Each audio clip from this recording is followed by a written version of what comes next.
मध्य प्रदेश में मौर्य काल।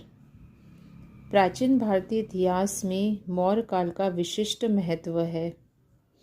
यह वह काल है जिससे इतिहास का नया युग प्रारंभ होता है।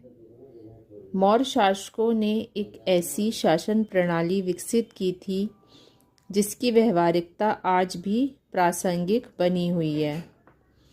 इनमें सबसे पहले हैं चंद्रगुप्त मौर्य। चंद्रगुप्त मौर्य ने नंद वंश का विनाश कर मौर्य वंश की स्थापना की। उनके पुत्र हुए बिंदुसार। चंद्रगुप्त की मृत्यु के पश्चात उसका पुत्र बिंदुसार उत्तराधिकारी बना। बिंदुसार के शासनकाल में प्रांतीय राजधानियों तक्षशिला और अवंती पर समीप में स्थित जो प्रांत के लोग थे उन्होंने विद्रोह कर दिया।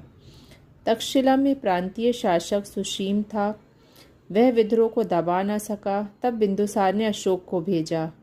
अशोक ने वहां पहुंचकर सफलतापूर्वक विद्रोह को शांत किया। इसी से प्रभावित होकर बिंदुसार ने अशोक को अवंती भेजा।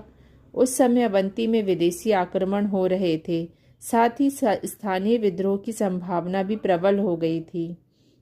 अशोक ने बिना युद्ध किए उज्जैनी में सत्ता स्थापित कर विद्रोह शांत किया। सम्राट अशोक। बिंदुसार की मृत्यु के पश्चात सुयोग पुत्र अशोक विशाल मौर्य साम्राज्य के राज सिंहासन पर बैठा। वह केवल मौर्य साम्राज्य का नहीं अपितु भारतीय इतिहास का सबसे महान सम्राट था।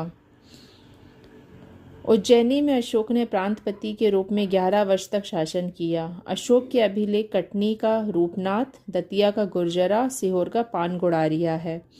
मगध के सिंहासन पर बैठने के पश्चात अशोक ने कलिंग विजय की। इस युद्ध के पश्चात अशोक ने बौद्ध धर्म स्वीकार किया। चीनी यात्री फायान के अनुसार बौद्ध धर्म के प्रचार के लिए अशोक ने 84,000 स्तूपों का निर्माण करवाया। सांची का प्रसिद्ध स्तूप अशोक के द्वारा बनाए गए इन्हीं स्तूपों में से एक है। सम्राट अशोक की मृत्यु के पश्चात मौर्य वंश पतन की ओर अग्रसर हुआ।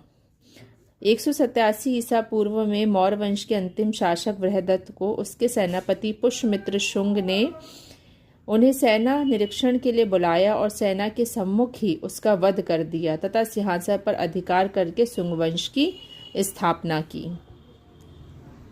Okay, thank you.